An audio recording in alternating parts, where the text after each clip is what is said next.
1절부터 8절까지입니다. 얼마 안 되기 때문에 함께 교독할게요. 1절부터 8절까지 한번 교독하겠습니다. 제가 먼저 1절을 읽을게요. 사울은 그가 죽임 당을 마땅히 여기더라. 그날에 예루살렘에 있는 교회에 큰 박해가 있어 사도 외에는 다 유대와 사마리아 모든 땅으로 흩어지니라. 분노한 사람들이 스데반을 장사하고 교회에 끌려가더라. 사울이 교회를 잔멸할새 각 집에 들어가 남녀를 끌어다가 옥에 넘기니라. 그 흩어진 사람이 집선이 다니며 오늘의 말씀을 전할세. 빌립이 사마리아 성에 내려가 그리스도를 백성에게 전파하니 무리가 빌립의 말도 듣고 행하는 표적도 보고 한 마음으로 그가 하는 말을 따르더라. 많은 사람에게 붙었던 더러운 귀신들이 크게 소리를 지르며 나가고 또 많은 중풍병자와 못 걷는 사람이 나으니 그 성에 큰 기쁨이 있더라. 아멘. 기도하겠습니다. 거룩하신 하나님, 주일을 맞이하여 하나님께 예배하러 온 백성들을 축복하여 주시옵소서. 세상에서 여러 가지 고민과 방황하다 주 앞에 왔습니다. 신앙생활을 유지하기가, 일주일을 버티기가 그렇게 어려운 것을 우리는 늘 알고 있습니다. 그리고 주일날 다시 한번 하나님으로부터 새 힘을 얻고자 왔사오니 하나님 여기에 있는 모든 백성에게 기름 부으시며 하나님의 성령의 임재가 나타나기를 원하옵나이다. 특별히 말씀을 통하여 위로받기를 원하며 결단의 시간이 되기를 원합니다. 말씀이 내 듣기 좋은 것이 말씀이 아니라 하나님이 전하고 싶은 것이 말씀이 되기를 원합니다. 그래서 우리가 듣고 깨닫고 변화되어 순종할 수 있는 귀한 시간 될 수 있도록 역사하여 주시옵소서. 이곳에 있는 모든 사람들과 전하는 자와 듣는 모든 사람들이 성령의 가득함에 충만할 수 있도록 인도하여 주시옵소서. 감사합니다. 예수님의 이름으로 기도드렸사옵나이다. 아멘. 한 번 더 인사합시다. 잘 되고 있습니다. 기도하면 더 잘 됩니다. 잘 되고 있습니다. 기도하면 더 잘 됩니다. 더 안 되는 이유는 기도를 안 하기 때문입니다. 잘 되고 있는데 더 잘 되길 원합니다. 기도하시기 바랍니다. 자, 한 아프리카의 선교사님이 계셨는데 그 선교사님이 아프리카에서 선교를 하시다가 그 원주민들에게 붙잡혔어요. 붙잡혔는데 공교롭게도 그 원주민들은 식인종이었어요. 이제 선교사님은 기도를 합니다. 아, 선교를 하다가 내가 순교를 당하는구나. 이제 끝났구나. 하나님 내 사명이 여기까지 나옵니다. 라고 했는데 붙잡혀서 이제 그 마을로 갔어요. 갔는데 앞에 추장이 있는데 아무리 봐도 그 추장이 낯이고 선교사님 봤는데 낯익은 추장이야. 추장은 처음 본 것 같은데 어떻게 낯익을까? 계속 쳐다봤어요. 쳐다봤는데 그 번뜩 생각나겠어. 저 추장 나랑 공부했던 추장인데 라는 생각이 들었어요. 그 추장한테 묻습니다. 추장님 혹시 미국에서 신학 공부하신 적 없나요? 물어봤어요. 그 추장이 영어를 알아들어요. 알아듣고서 맞다고 그러는 거예요. 나 기억 안 나요? 기억 안 난다고 그러는 거예요. 잘 생각해보세요. 난 당신을 기억하는데 기억 안 나요? 아, 기억난다고.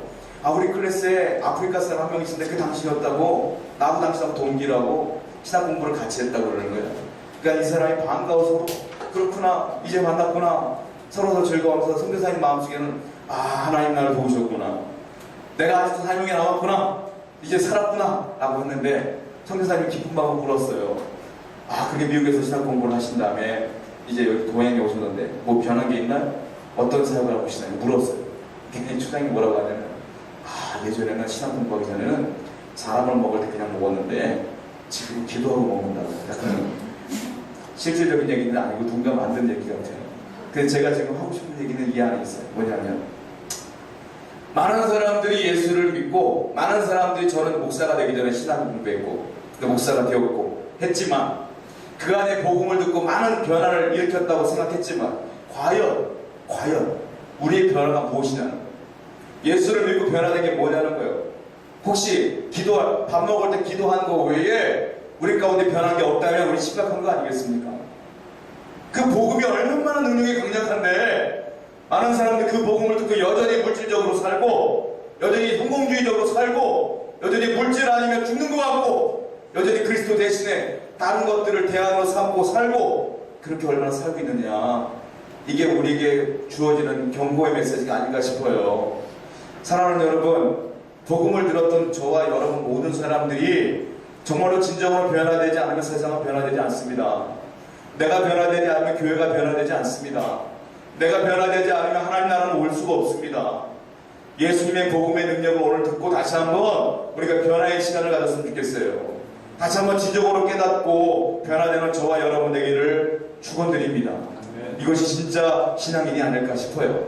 우리 1절 말씀을 다시 한번 그런 마음을 가지고 읽었으면 좋겠습니다. 우리 본문 1절 말씀을 같이 한번 읽겠습니다. 시작. 사울은 그와 주님 마음을 마땅히 여기더라. 그날에 예루살렘에 있는 교회에 큰 박해가 있어 사도 외에는 다 유대와 사마리아와 모두 땅으로 흩어져. 사울은요, 누가 죽음당함을 마땅히 여기냐면 지난주 우리 살펴봤잖아요. 누가 죽었어요? 스데반이 죽었어요. 스데반이 돌고 앉아 죽는 걸 보고 잘 죽었다, 당연하지 라고 마음을 먹고 있으면서도 그 마음에 부담감이 있는 거예요. 아니 도대체 예수가 뭐길래 저렇게 죽으면서까지 웃으며 죽을 수 있을까? 이런 고민이 지금 충돌하고 있는 거예요. 사도 바울에게는. 이 이후에 예수님 만나지 않습니까? 그러니까 그런 고민이 지금 섞이고 있는 거예요. 자, 그런데 교회에 어떤 일이 벌어지냐면 그 사건 이후에 큰 박해가 시작돼요. 핍박이 시작돼요. 그래서 사도 외에는 다 유대와 사마리아 모두 다 흩어졌다. 이 말은 무슨 말이냐면 12사도만이 유대 교회를 지켰고 예루살렘을 교회에 지켰고 나머지는 그 수많은 수천 명의 사람들은 다 도망갔다는 거예요. 예루살렘을 떠나 다 도망갔다는 거예요. 지금 그런 상황이에요. 지금. 자, 변화, 복음에 대한 변화가 엄청난 겁니다. 뭐냐면 스데반이 예수 그리스도를 영접하고 죽을 때까지도 주님 배반하지 않았어요. 이 복음의 변화는 놀랍지 않습니까? 그리고 이 사람들이 고난받고 집을 떠나면서까지도 복음을 포기하지 않아요. 왜 도망갔느냐? 나 끝까지 믿겠다 이거거든요. 안 믿으면 도망갈 이유가 하나도 없는 거예요. 나 안 믿을게 하면 되는 거예요. 근데 믿기 때문에 도망가는 거예요. 이제 흩어지는 거란 말이에요. 아, 도대체 복음이 뭐길래 그들의 인생을 송두리째 바꿔놨다는 거예요. 복음 때문에 모든 걸 다 포기하는 거야. 집도 포기하고 인간관계 다 포기하고 지금 떠나는 거 아닙니까? 도대체 복음이 뭐길래?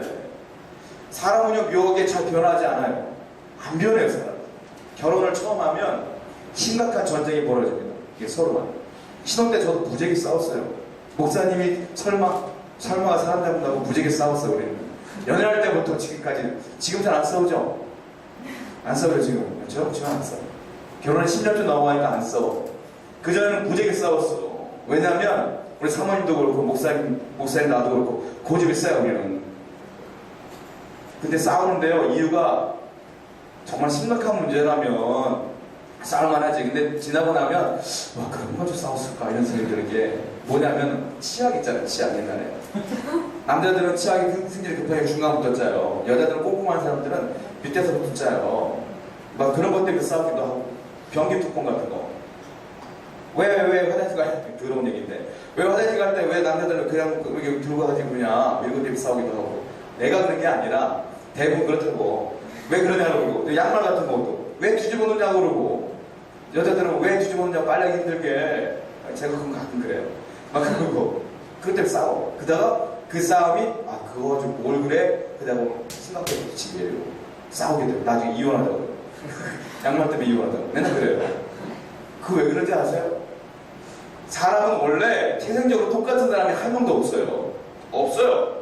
전혀 다른 사람이 많았단 말이야. 한 공간에 살아. 근데 전혀 다른 라이프 스타일로 사는데 이제 똑같은 공간에 살라고 하니까 이게 답답하고 안 맞아요. 근데 그러냐면 되는데 사람들은 또 못된 습관이 있어서 이걸 좀 바꾸고 싶어. 내가 원하는 대로. 그래서 이야기하게 되고 안 되면 스트레스 받고 뚜껑 열리고 일명 그리고 막 스트레스 받고 병 가고 화병 생기고 막 이래. 그다음 당신하고 못 살겠다 이 난리를 치는 거예요. 제가 팁을 알려드릴게요. 사람은 절대로 죽을 때까지 안 변해요 여러분. 안 변해. 교회에서도 마찬가지야. 내 눈에는 다 안 좋아 보이는 게 다 보여. 바꾸고 싶어서 난리야. 내 마음속에는 막 말할까 말까 혼자 고민. 그 사람 고민도 안 해. 얘가 고민하는지도 몰라 지금. 근데 혼자 고민하다가 스트레스 받아갖고 막 교회 못 다니겠다고 이유도 모르겠어. 왜 안 다니는지. 막 그런 것 때문에 말아요. 한 목사님의 설교가 기억납니다. 그분이 그렇게 말씀하시더라고요. 사람은 절대로 변하지 않습니다. 변하지 않고요. 가장 빠른 길이 있는데 그 사람을 스포츠처럼 그냥 받아들이세요. 원래 그런 사람이라 받아들이시고 내가 그 사람에게 맞춰가려고 노력해보세요. 그러면 내가 변하는 게 훨씬 빨라요. 그러시더라고요.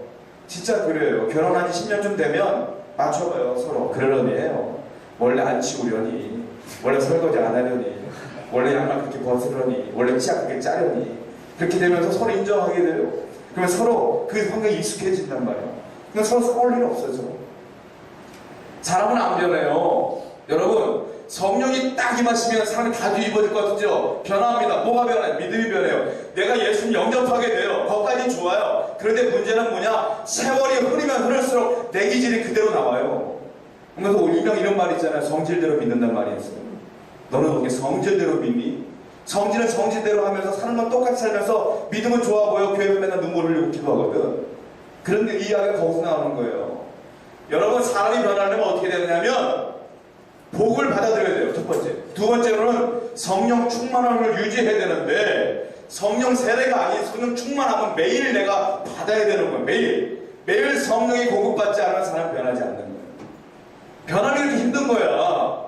여러분, 그런데 사람이 한순간에 뒤집어지는 역사가 있는데, 사람이 교훈으로 변하는 것이 아니라 복음으로 변하더라고요. 복음으로. 대표적인 사람 누구냐? 삭개오예요. 삭개오의 가치관은 물질이야. 돈을 얼마나 모았는지 거부였고요. 많은 사람들의 그 세금을 다 가져가가지고 사람들 욕을 먹어도 돈 했던 사람이에요. 근데 그 예수님 딱 만나고 예수님과 대화하다가 완전히 뒤집어지면 뭐라고 고백합니까? 주님, 내가 토색한 일이 있으면 남들 거 돈을 내가 4배나 갚겠습니다. 라고 말하면서 그가 변화되죠. 돈과 상관없는 층에 되며, 우리가 성경에 나와 있지 않지만 제가 읽었던 서적 가운데는 삭개오는 유명한 교부가 되었더라는 책이 있어요. 유명한 신앙이 되었더라. 여러분, 가치관이 변하는 거예요. 뭘로? 복음으로. 사도 바울은 어때요? 사도 바울은 신념의 사람이야. 내가 딱 맞다고 생각하는 건 목숨 걸고 지켰던 사람이야. 그러니까 그리스도인을 잡아다가 다 목에 쳐넣었죠. 그 신념 때문에. 그런데 예수님 딱 만나고 그 신념이 와르르 무너진다 한 번에. 그리고 주님을 위해서 목숨 바쳐 삽니다. 이게 복음의 능력이에요. 이 복음이 저와 여러분에게 매주 선포되지 않습니까? 예수님의 말씀이 선포되어지고 큐티하는 가운데, 말씀 읽는 가운데, 기도하는 가운데 예수님의 말씀이 들리는데 왜 우리는 여전하냐? 왜 너희 돈 따라가고 명예를 따라가고 야망과 욕망 따라가냐고. 사랑하는 가정 여러분, 우리가 변해야 되지 않겠습니까? 주님 위하여 가치관을 좀 바꿨으면 좋겠습니다. 예수님이 원하시는 가치관으로 우리가 변했으면 좋겠습니다. 할렐루야.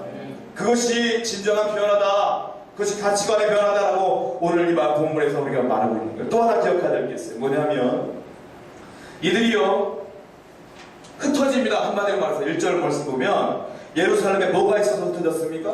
뭡니까? 박해가 있어서 그들이 흩어지기 시작합니다. 저는 깨달았어요. 뭐냐면 하나님의 진정한 뜻은 무엇이었을까? 그게 뭐냐? 하나님의 진정한 뜻은 교회가 흩어지는 거였다. 흩어지는 게 깨진다는 의미가 아니에요. 교회가 막 2패로 나뉘고 3패로 나뉘고, 이건 교회가 하나님 원하는 게 아니라, 제가 말하고 싶은 흩어짐은 뭐냐면 교회가 유대인들에게 복음을 주고 하다가 몇천 명이 불어났어요. 지금 붕했어요. 그런데 사람들이 자기들끼리만 모여서 예배하는 걸 즐거워해. 하나님 뜻은 그게 아니에요. 뭐냐? 사도행전 1.8절에 뭐라고 했어요? 예루살렘과 유대와 사마리아 땅까지 이르러 내 증인이 되리라 그랬잖아요. 교회가 번져나가야 되는 거예요, 복음이. 근데 자기들끼리 좋다고 여기가 좋사오니 거기 조직 만들고 거기서 패 만들고 거기서 그룹 만들고 이러고 있으니까 하나님의 뜻이 아니거든 그게. 그래서 그들이 말을 안 들으니까 핍박과 고난을 탁 던져주는 거예요. 그런데 이들이 흩어져서 자연스럽게 흩어지면서 빌립보서는 어디로 가요? 사마리아만 올라가. 만나는 사람에게 복음을 증거하기 시작해. 흩어지는 사람들마다 복음을 증거하기 시작해. 주님이 원하시는 건 뭐냐? 흩어지는 거예요. 뭘로? 복음 전하러 다니는 것이 주님의 뜻이었다. 안 움직이니까 박해와 핍박을 줬다. 즉 하나님이 진정으로 원하시는 것을 이루기 위하여 매개체를 사용하는 게 있어요. 그게 뭐냐? 고난이다, 핍박이다, 고통이다, 실패다, 낭망이다, 절망이다. 이걸 막 던져주시는 거예요, 하나님께서. 사단이 주는 절망은 나를 하나님으로 또 끌어내리기 위한 절망이고, 하나님이 주시는 고통은 하나님의 뜻을 이루기 위한 걸 믿습니다. 지금 하나님이 주신 고통을 주는 거죠. 고통이요 유익합니다. 성경의 인물들 가운데 보면 고난과 고통 없이 인물이 만들어진 케이스가 전혀 없어요. 한 명도 없어요. 다윗 기름 붓고 바로 왕 됐나요? 아니요. 기름 붓고 사울에게 타깃이 돼가지고 쫓겨다녔어요. 목숨 없고 집도 없어요. 광야에서 몰래 소리를 하고 잠을 자고, 사막의 어려운, 광야의 어려운 환경 가운데서도 피해다니면서 때로는 미친 사람 흉내내면서 블레셋으로 도망가기도 하고, 그러면서 고난의 역경을 통과했을 때 그 그릇이 만들어졌어요. 하나님께서는 고난을 통해 그 그릇을 만드는 거예요. 요셉은 어때요? 꿈꾼 다음에 바로 그대로 줬어요? 아니요. 꿈꾼 다음에 또 역시 팔려가고 옥에 갇히고 누명 쓰고 또 하나님 앞에 기다리고 이런 고난과 역경을 통하여 하나님께서 인물을 만들었다. 바울도 마찬가지잖아요. 바울이 바울된 이유는 뭐예요? 태장으로 30대 이상 맞고 죽었고 그래도 살아났다가 죽을 위기를 겪었다가 이런 고통을 겪은 다음에 사도 바울이 된 거예요. 예레미야는 어때요? 예레미야는 어땠습니까? 예레미야는요 말씀 증거한 죄밖에 없어요. 너희들 큰일 났다 회개하라 그랬더니 동료들이 다 그를 때려요. 돌을 던져요. 감옥에 가둬요. 그런 빵을 먹으며 울어요. 내가 뭘 잘못했다고. 그래도 그 역경을 통해서 예레미야를 통해 놀라운 일들을 이루시더라. 고난과 역경은 하나님의 뜻을 이루기 위한 매개체예요. 매개체. 저에게 여러분들에게 혹시 여러 가지 어려움이 있다면 나는 왜 이렇게 힘들까? 여러분 절망과 좌절감은 하나님이 주신 게 아니에요. 그 고난을 통해 하나님께서 그 뜻을 이룬 것을 믿고 그것을 이겨내기를 원하는 것이 하나님의 뜻인 줄 믿습니다. 지금 이 초대교회에 이 어려움들이 있는 것은 하나님의 뜻을 이루기 위한 과정이었다. 저와 이 교회와 여러분 개인에게 있는 그런 어려움들은 하나님께서 뜻을 이루는 과정이다라고 여러분이 믿었으면 좋겠습니다. 성 어거스틴이 하나님의 도성이라는 책이 있어요. 유명한 책이에요. 고전 중에 고전이에요. 그분이 말씀하신 것 가운데 이런 말이 있어요. 고통은 동일하나 고통받는 사람은 다르다. 무슨 말이에요? 고통은 똑같으나 똑같이 고통당하나 그 고통을 당하는 사람은 다르다. 이 말은 무슨 말이냐면 고통당하는 태도의 문제예요. 태도. 이 고통 하나님의 은혜다. 하나님 나를 쓰시려고 하시나 보다라고 받아들이는 것과 하나님 또 왜 그러세요? 라고 원망하는 것과 차원이 다르다는 거예요. 고통은 똑같지만 태도를 달리하라 이 말이에요. 여러분의 인생 가운데 제가 분명히 말씀해드리고 싶은 것은 하나님은 누누이 말하지만 여러분 버리지 않아요. 절대 버리지 않아요. 버리지 않는데 이 고통이 끝까지 갈 거라 생각하면 안 되죠. 반드시 고통의 끝이 있다.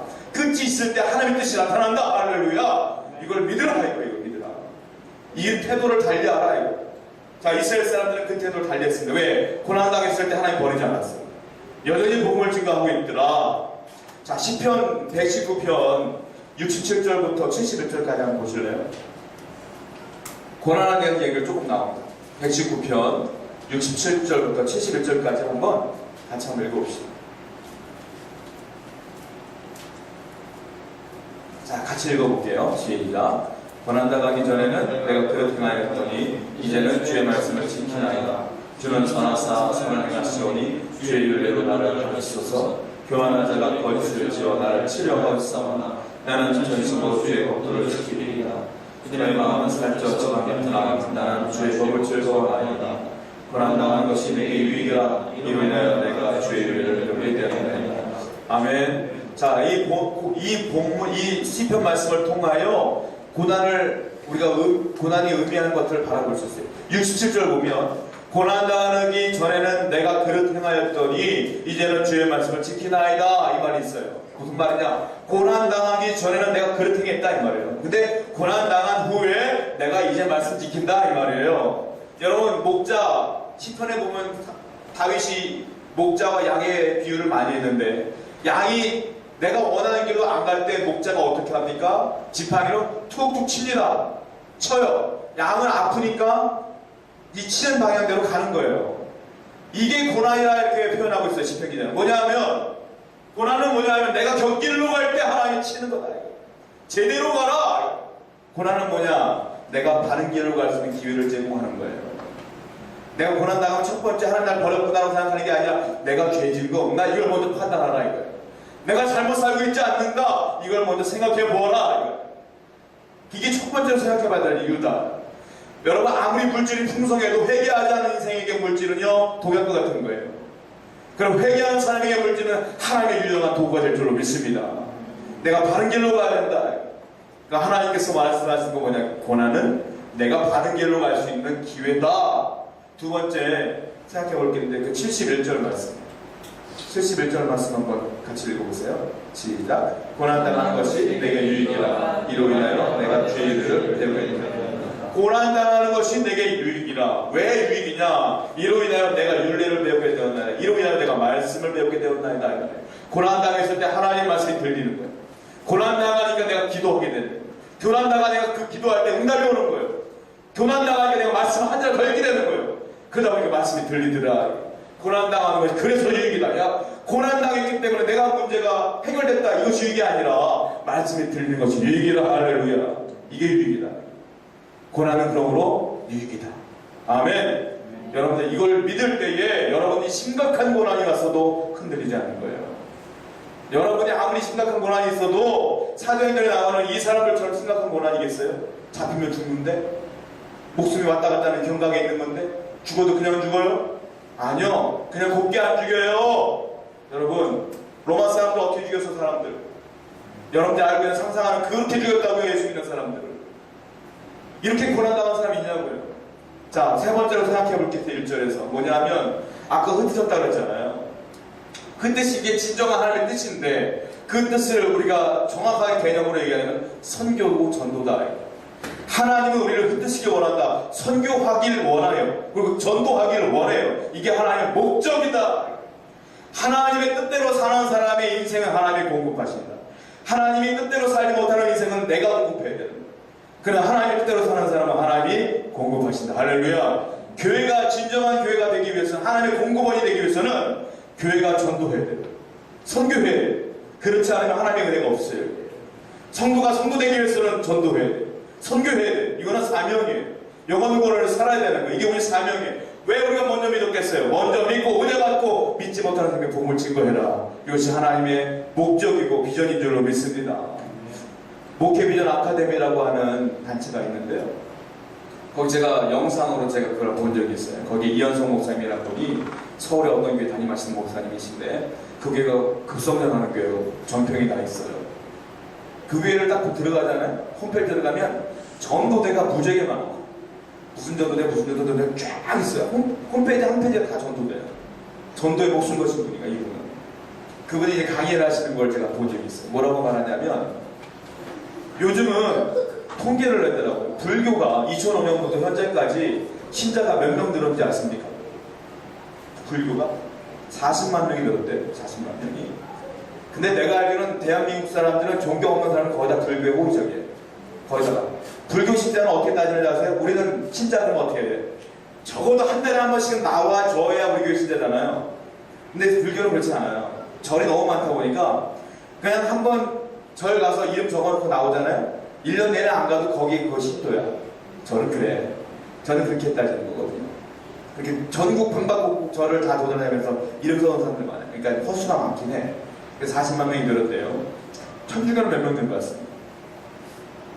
그 10년 됐는데 천주교는 200만 명이 늘었대요. 기독교는 몇 명이 는 것 같습니까?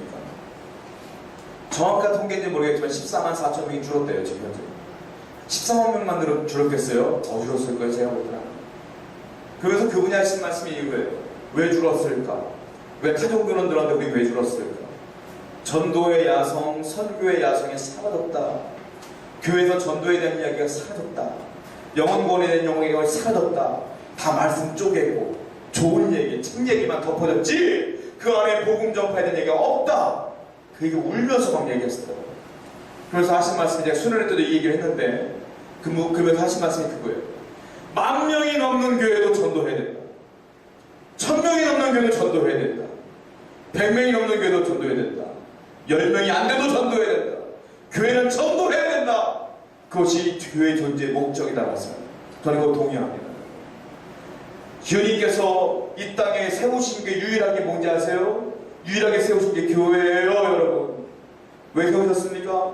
영혼 구원하고 복음 전파하고 영혼들을 세우셨어요. 초대교회 영혼들 바울 세우시고 스데반 세우신 이유가 뭡니까? 복음 전파하라고.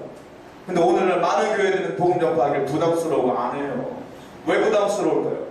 그분이 하신 말씀이 거예요. 전도는 원래 쉽습니다. 왜? 성령이 나와 함께 하시고 전도는 내가 하는 게 아니라 성령이 하시는 거기 때문에 쉬운 건데 자꾸 내가 한다는 생각으로 부담스러운 겁니다라고 얘기하더라고요. 내가 한다는 생각으로 부담스러운 건 내가 기도를 안 한다는 증거예요. 기도를 하고 성령 뜨겁게 나가면 복음은 자연스럽게 된다는 거예요. 전부가. 강조가 그렇게 하세요. 사랑하는 분들 그렇습니다. 우리 교회 존재의 목적과 여러분의 존재의 목적은 영혼의 구원임을 믿습니다. 내가 먼저 살아야 되잖아요. 내가 먼저 예배를 통해 살아야 되고 그 다음에 이 좋은 예배와 이 좋은 교회를 소개시켜주고 예수님을 소개해주게 되는 거 아니겠어요? 그것이 우리의 사명인 줄로 믿습니다. 이것이 하나님의 은혜다. 1절에서 말하는 하나님의 은혜다 하시고 또 생각해 볼게요. 2절 말씀을 같이 읽겠습니다. 본문 시작. 경건한 사람들이 장사하고 위하여 크게 울더라. 경건한 사람들이 스데반을 장사하고 위하여 크게 울더라. 여러분 이건 굉장한 사건입니다. 왜냐하면 스데반이 이스라엘 전체적으로 배경을 당한 다음에 죽은 거예요. 어떻게 보면.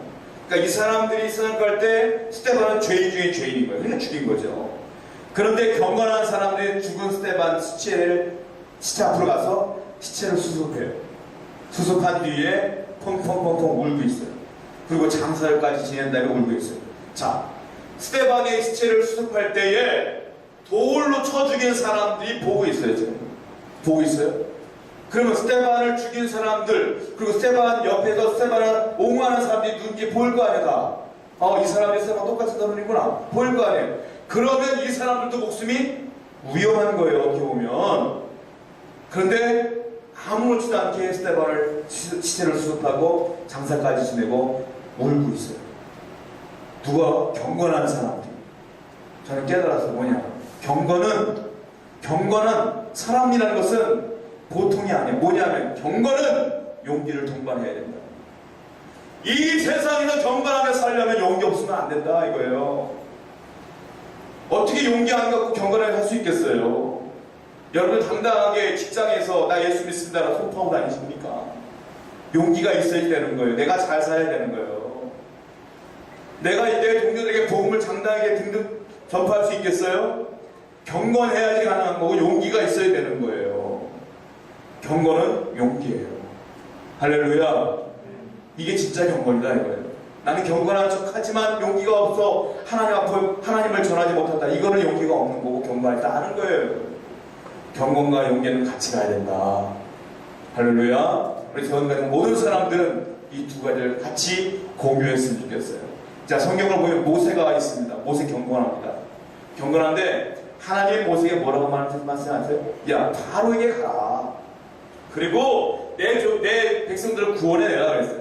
바로가 누구예요? 바로가 모세 잡으려고 애썼던 게 바로예요. 살인죄는 도망갔잖아요. 40년 동안. 근데 그 바로에게 가는 것도 대단한 거예요. 이거는 나 죽이라고 하는 거 아니에요. 그리고 뭐라는 자서 바로에게 내 백성을 돌려보내라, 내 백성을 내보내라 선포하고 있어요. 모세가 하나님의 뜻에 따라 순종하는 거 아니에요. 경건한 사람은 이렇게 용기가 있어야 된다고요. 하나님 말씀을 따르려면. 또 누가 있어요? 요셉도 마찬가지죠. 또 누가? 다니엘가 세친 거 기억하시죠?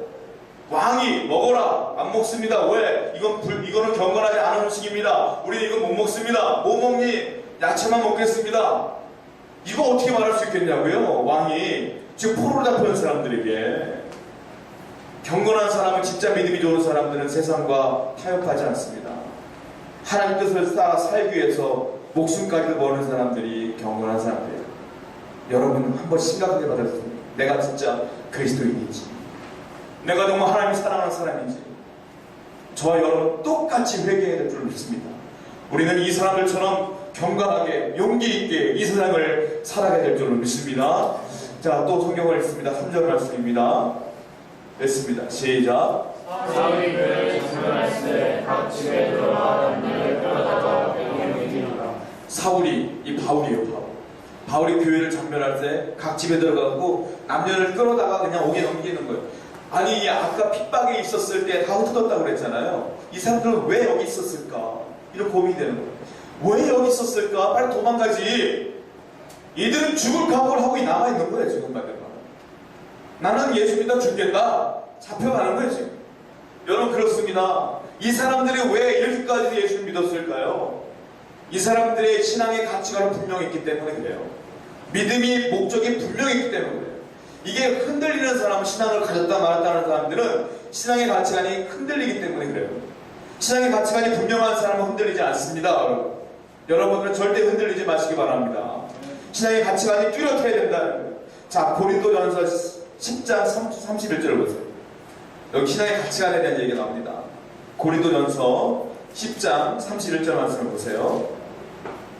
우리 같이 읽어보겠습니다. 시작. 그런즉 너희가 먹든지 마시든지 무엇을 하든지 다 하나님의 영광을 위하여 하라. 아멘. 이게 신앙의 가치관이에요. 뭐냐? 무엇을 하든지 먹든지 마시든지 무엇을 하든지 다 하나님의 영광을 위하여 하라. 이게 신앙의 가치관이 되어야 된다. 이 사람들의 가치관은 그거였어요. 내가 살든지 죽든지 다 하나님의 영광이로다. 나는 그렇게 살리로다. 남아있는 거예요 지금. 여러분의 인생 가운데 무엇이든지 다 하나님 영광을 위해서 하시길 축원드립니다. 여러분 꽃도요 하나님 영광을 위해서 있는 겁니다. 자기가 아름다우려고 그렇게 있는 게 아니에요. 하나님이 내가 볼 때는 그렇게 천연색으로 만들어 놓으신 것 같아. 제가 가끔 말씀드리지만 꽃이 아름답다고 해서 그 색깔로 내 뭐 화장을 한다든지 머리 색깔을 바꾼다든지 그런 옷을 입는다든지 이쁘지 않아요. 사람이 만들면. 꽃은 왜 이렇게 이쁜지 몰라. 그 색깔. 하나님께서 그렇게 만들어 놓으신 것 같아요. 창세기 1장 1절을 창세기 1장을 제가 볼게요. 읽어드릴게요. 들어보세요. 하나님께서 그 지으신 것들을 보시니 보시기에 심히 좋았더라. 아멘. 하나님이 보기 좋으려고 만든 거라. 또 읽어드릴게요. 시편 19편 1절. 하늘이 하나님의 영광을 선포하고 궁창이 그 손으로 하신 일을 나타내는도다. 하늘이 궁창이 다 하나님이 하신 일을 나타내는도다. 다 하나님의 영광을 위해 존재하는 거다. 이 말이에요. 한마디로. 또 읽어드릴게요. 이사야서 43장 21절입니다. 이 백성은 내가 나를 위하여 지었나니 나의 찬송을 부르게 하려 함이니라. 아멘. 여러분들을 지으신 이유는 하나님께 찬송 부르게 하기 위하여, 예배하기 위하여 만들어 놓은 것이다. 하나님의 영광을 위해 선포되어진 거예요. 지어진 거예요. 그렇게 살아라 이거예요. 물건도요 자기 각기 있을 곳에 있어야지 아름다운 거예요. 그릇이 화장실에서 이쁘지 않아요. 그릇이 싱크대 위에 있어야지 이쁜 거예요. 그런 것처럼 사람도 그 자리가 있어요. 예수 믿는 사람들은, 그리스도인들은 하나님의 영광을 위하여 그 자리에 항상 있어야 될 줄로 믿습니다. 그래야 진짜 하나님의 목적이 이루어지는 거다. 또 하나 생각해 볼 게 있어요. 하나님의 영광을 위해 살아야 되고, 두 번째 뭐냐? 악한 세대를 본받지 말고 살아야 된다. 자, 마태복음 5장 13절부터 16절 한번 보세요. 마태복음 5장 13절부터 16절 조금 긴데 읽어봅시다. 마태복음 5장 13절부터 16절 한번 읽어보세요. 시작. 너희는 세상의 소문이 소문이 많으면 그 맛을 이루며 그것을 깨닫게 하고 후에 남은 쓸데없어 다만 밖에 버려져 사람에게 알릴 뿐이니라. 너희는 세상의 빛이라. 산 위에 있는 데가 숨기지 못할 것이요 사람이 불을 켜서 말 아래 두지 아니하고 등경 위에 두나니 열어놓지만 모든 사람에게 비추느니라. 이같이 너희의 절 사람을 주게 하여 저희로 착한 행실을 보고 하나님의 계신 아버지께 영광을 돌리게 하라. 뭐냐? 주님께서 말씀하신 게 그거예요. 너희는 뭐라고요? 세상의 빛이라. 너희는 뭐냐? 세상의 소금이다. 빛이 있으면 사람들이 아무리 등경 밑에 둔다 할지라도 빛을 발하기 때문에 빛이 있네? 그리고 등경 위에 둘 수밖에 없다 이거예요. 그래서 마지막으로 하신 말씀이 뭔지 아세요? 너희 착한 행실을 보고 하늘에 계신 너희 아버지께 영광을 돌리게 하라. 착하게 살아라. 그래야 너희가 빛을 발한다. 그래야 사람들이 너희를 통해 나를 본다. 악한 세대와 똑같이 짝짝꿍고 살면 빛을 발할 수가 없지 않습니까? 그러니까 다르게 살아라 이 말이에요. 이 말은 신앙의 가치가 목적 분명히 둬야 돼. 뭐요? 하나님, 나는 하나님의 영광을 위해 존재하는 사람입니다. 두 번째, 하나님, 나는 세상과 타협할 수 없습니다. 깨끗하고 거룩하게 착하게 살아야 될 줄로 믿습니다. 이렇게 살아야 된다는 거예요. 이 사람들이 그렇기 때문에 그들과 타협할 수 없는 거예요. 마지막 세 번째가 뭡니까? 고린도전서 5장 15장 3절을 보세요. 마지막으로 고린도전서 15장 3절 보세요. 31절. 고린도전서 15장 31절. 아까 읽었던 거잖아요. 다시 한번 읽었습니다. 아까 읽었던 게 아닌가? 예. 자, 읽겠습니다. 시작. 형제들아, 그리스도의 소중한 사랑과 준비와 나에게 대한 나의 사랑을 두고 단언하노니 나는 날 받아주노라. 세 번째로 뭐냐? 우리를 향하신 하나님의 뜻에 순종해야 된다. 사도 바울이 뭐라고 말하고 있어요? 내가 그리스도 예수 우리 주 안에서 가진 바 너에게 대한 나의 자랑을 두고 단언하노니, 이게 중요한 거예요. 나는 날마다 죽노라. 하나님의 뜻에 순종하려면 내가 죽어야 돼요. 내 생각에 살아있으면 순종할 수 없어요. 사도 바울이 잘했던 게 뭐냐? 나는 날마다 죽노라. 이것이 신앙의 가치관이었어요. 사랑하는 여러분, 내가 살아있으면 순종이 안 됩니다. 매일매일 성령 안에 말씀 앞에 내가 죽어줘야 되는 거예요. 그래야 하나님의 뜻이 나타날 줄로 믿습니다. 하기 싫어도 내가 죽기 때문에 하게 되는 거예요. 순종하는 거예요. 하기 싫은 건 내가 살아서 안 하게 되는 거예요. 그러므로 이 세 가지를 기억하셔서 여러분들 신앙의 이 초대교회 성도들처럼 정말로 당대하게 살았으면 좋겠어요. 마지막 본문 읽고 마칠게요. 4절부터 8절까지 시작. 그 터진 사람들이 기도다니며 복음의 말씀을 전할 때 빌립이 사마리아 성에 들어가 예수를 백성에게 전파하니 우리가 빌립의 말을 듣고 행하는 흔적도 보고 한마음으로 누가 하는 말을 따르더라. 많은 사람에게 붙었던 더러운 귀신들이 크게 소리를 지르며 나가고 또 많은 중풍병자와 못 걷는 사람이 나으니 그 성에 큰 기쁨이 있다. 자, 하나님의 고난을 통해 흩어졌어요. 그때 흩어졌을 때 도망갔던 사람 중에 한 사람이 누구냐? 빌립 집사라였어요. 빌립. 스데반과 같은 7 집사 중에 한 사람이었어요. 이 빌립이 가는 곳에 사마리아 성에 딱 들어갔는데 복음을 가자마자 증거하기 시작하는 거예요. 예수를 증거하기 시작하는 거예요. 대단한 거예요. 처음 보는 사람들에게 또 나 지금 죽을 뻔했잖아요. 지금. 근데 또 가서 전하는 거예요. 또 전하는 거예요. 그랬더니 놀라운 일이 벌어져요. 이 말을 듣고 행하는 사람도 있고 표적이 나타나기도 시작하는데 더러운 귀신들이 쫓겨나가고 병이 낫는 기적이 나타나는 거예요. 복음의 능력이 나타나는 거예요. 어떤 얘기예요? 복음의 능력은 뭐냐? 모든 사람의 구원을 주는 게 복음의 능력이에요. 이 구원 안에는 영적인 구원도 있지만 병, 질병으로 고통받는 사람들도 구원받게 되는 거예요. 이렇게 강력한 게 복음이에요. 여러분의 주위 가운데 혹시 삶에 찌든 분들이 있다면, 혹시 마음에 아픈 분들이 있다면 복음을 전하면 돼요. 복음을. 다른 거 없어. 내미루가 아니야. 예수 전하면 되는 거예요. 그 안에 예수가 들어가면 모든 것이 풀어줄 줄로 믿습니다. 이것이 구원의 역사가 나타나는 거예요. 또 하나 놀라운 일이 벌어집니다. 8절 말씀에 보면 그 성에 뭐가 있어요? 큰 기쁨이 있더라. 복음을 헬라어로 유앙겔리온이라고 해요. 유앙겔리온의 뜻이 뭐냐면 남자들이 다 전쟁에 나갔을 때에 아내들이 남자들을 살아나고 돌아올 것만을 기다리고 있습니다. 그때 전쟁이 승리했어요. 전령을 보냅니다. 우리가 이겼다 전해라. 전령이 죽을 힘을 내어 뛰어와요. 뛰어와서 깃발을 흔들면서 우리가 이겼다 그랬을 때에 그 소리를 들었던 많은 아내들은 기쁨이 충만해지죠. 이게 유앙겔리온. 우리가 이겼다. 이것이 복음이다. 복음은 사람에게 기쁨을 주는 것임을 믿습니다. 이 복음이 선포되었던 곳에 구원이 일어났고 그 구원으로 인하여 모든 사람이 기쁨이 충만하더라. 할렐루야. 이 좋은 복음 왜 못 전하는지 우리가 생각하기 고민할까요? 이 좋은 복음 나만 누리면 되겠습니까? 내 주위의 사람에게 증거되지 않겠어요? 모든 사람이 빌립이 됐으면 좋겠어요. 가는 곳곳마다 하나님의 복음을 증거하는 저와 여러분들에게 축원드립니다. 우리 기도하겠습니다.